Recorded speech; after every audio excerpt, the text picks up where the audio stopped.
विद्यार्थी मित्रों अमारी यूट्यूब चैनल टीचिंग मेथ्स एलजीएम में आपનું हार्दिक स्वागत है। विद्यार्थी मित्रों आज ધોરણ 7 में સ્વાધ્યાય પોથી में भाग 6 आपेल है, तेमां विषय विज्ञान आपेल है, तेमां जे पाठ आपेल है प्रकाश तेनुं संपूर्ण सोल्यूशन करीशुं।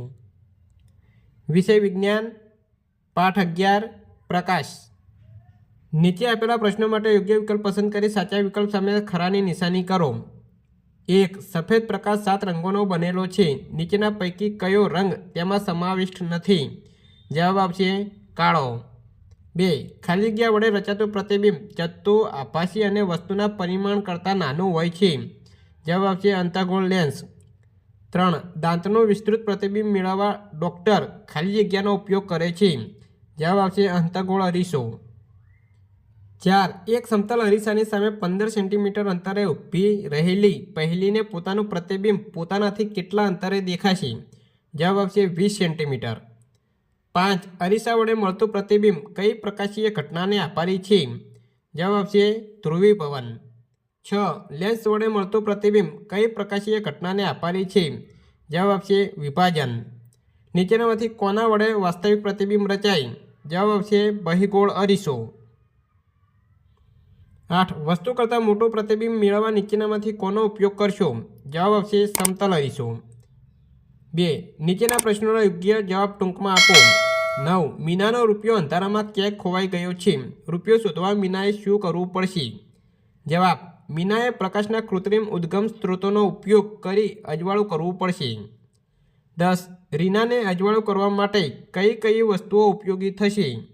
जवाब रीनाने अजवाळुं करवा माटे टॉर्च, मीणबत्ती, फानस, दीवो, बल्ब वगैरे वस्तुओ उपयोगी थशे। 11. तळाव किनारे आंबानुं झाड छे, तळावना पाणीमां आ झाडनुं प्रतिबिंब जोई शकाशे? शा माटे? जवाब तळावना पाणीमां आ झाडनुं प्रतिबिंब जोई शकाशे, कारण के प्रकाशना परावर्तननी घटनाने लीधे जोई शकाशे। 12. खुशी चकचकित स्टीलनी तपेलीमां पोतानुं मोढुं जोई शके छे, आ क्रिया साथे कई घटना संकळायेली छे? जवाब आ क्रिया गोलीय अरीसामां रचाता प्रतिबिंबोनी घटना साथे संकळायेली छे। 13. एल्युमिनियमनी थाळीमां नेहा पोतानुं मोढुं जोवा प्रयत्न करे छे, शुं ते पोतानुं मोढुं स्पष्ट जोई शकशे? शा माटे?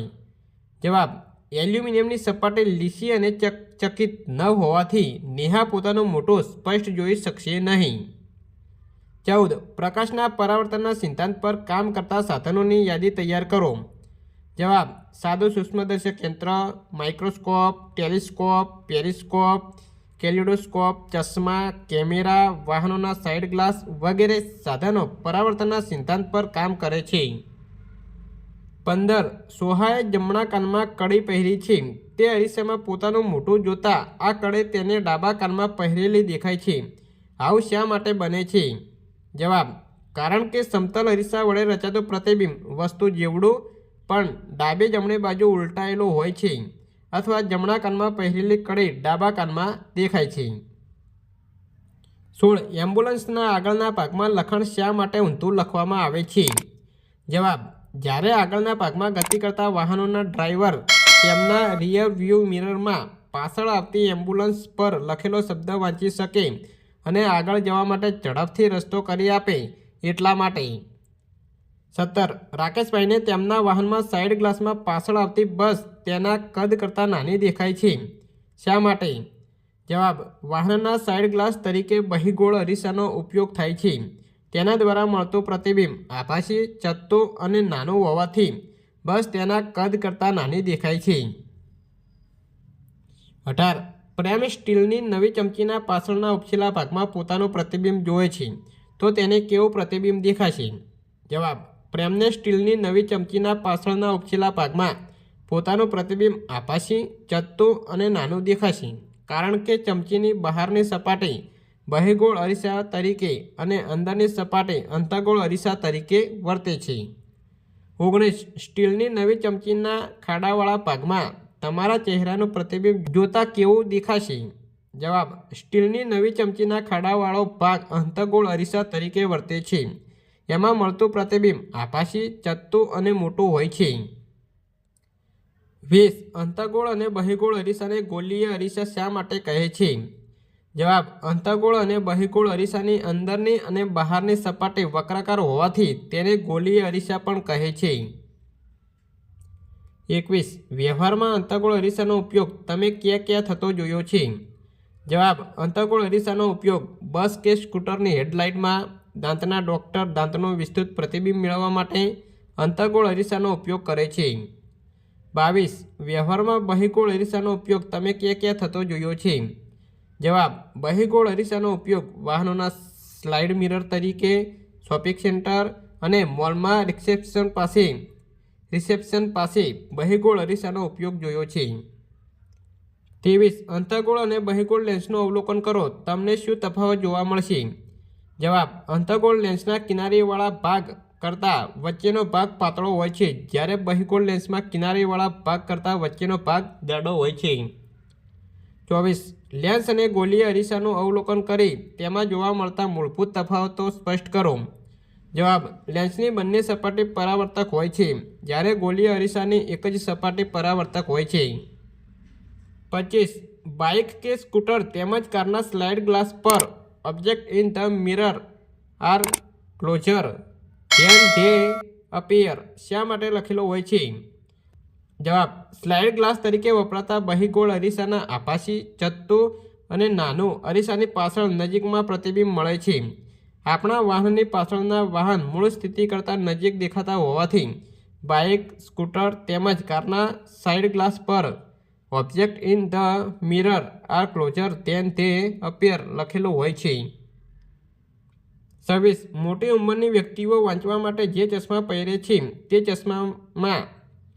ચશ્મામાં કેવા પ્રકારનો લેન્સ વપરાય છે? શા માટે? જવાબ મોટી ઉંમરની વ્યક્તિ વાંચવામાં કામ માટે જે ચશ્મા પહેરે તેમાં બહિર્ગોળ લેન્સ વપરાય છે, કારણ કે તેનાથી નાના અક્ષરો મોટા દેખાય છે। 27 પ્રોજેક્ટરમાં કયા લેન્સનો ઉપયોગ થાય છે? જવાબ પ્રોજેક્ટરમાં બહિર્ગોળ લેન્સ વપરાય છે, જેથી વસ્તુઓનું મોટું પ્રતિબિંબ મેળવી શકાય। 28 અંતઃગોળ લેન્સ વડે મળતું પ્રતિબિંબ હંમેશા કેવું જોવા મળે છે? જવાબ અંતઃગોળ લેન્સ વડે હંમેશા આભાસી, ચત્તું અને નાનું પ્રતિબિંબ જોવા મળે છે। 29 કિલ્લા ઉપર રહેલા સેનાપતિ દૂરથી આવતા લશ્કરને જોવા કયા સાધનનો ઉપયોગ કરશે? જવાબ કિલ્લા પર રહેલા સેનાપતિ દૂરથી આવતા લશ્કરને જોવા માટે બાયનોક્યુલરનો ઉપયોગ કરશે। 30 જોડકા જોડો, અહીં વિભાગ એ આપેલ છે, વિભાગ બી આપેલ છે અને જે જવાબ આવે છે તે અહીં લખવાના છે। તો પહેલાં એક આપેલું છે કે અંતઃગોળ અરીસો, તો તે વાહનોની હેડલાઇટમાં વપરાય છે માટે ડી નંબર આપેલ છે, તો અહીં એકની સામે જવાબ અહીં ડી લખીશું। તેવી જ રીતે બહિર્ગોળ અરીસો, તો બહિર્ગોળ અરીસો એ વાહનોના રિયર વ્યૂ મિરરમાં વપરાય છે, એટલે કે સી નંબરમાં આવે છે, તો અહીં બેને અહીં જે સામે સી લખીશું। અંતઃગોળ લેન્સ, તો અહીં કોન્ટેક્ટ લેન્સ બનાવવા માટે વપરાય છે, અહીં બી નંબરે છે, તો અહીં 3ને બાજુમાં બી લખીશું। અને બહિર્ગોળ લેન્સ તે ટેલિસ્કોપની બનાવટમાં વપરાય છે, અહીં એ આપેલ છે, તો અહીં જવાબમાં 4ને સામે એ લખીશું। 31 શિક્ષકની મદદથી ન્યૂટન ડિસ્ક બનાવો તેમજ ન્યૂટનની તક્તીને ઝડપથી ભ્રમણ કરતા મળતા અવલોકનની નોંધ કરો। અહીં અવલોકન ન્યૂટનની 7 રંગોની ડિસ્કને ભ્રમણ કરાવતા સફેદ રંગ દેખાય છે।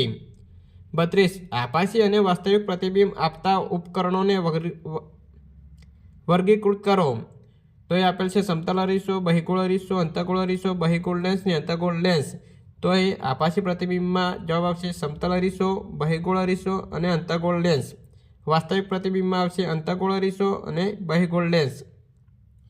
33 સમતલ અરીસાથી ડેવિડનું પ્રતિબિંબ 5 મીટર અંતરે છે। જો ડેવિડ અરીસા તરફ 1 મીટર જેટલો ખસે તો ડેવિડ અને તેના પ્રતિબિંબ વચ્ચેનું અંતર કેટલું થાય?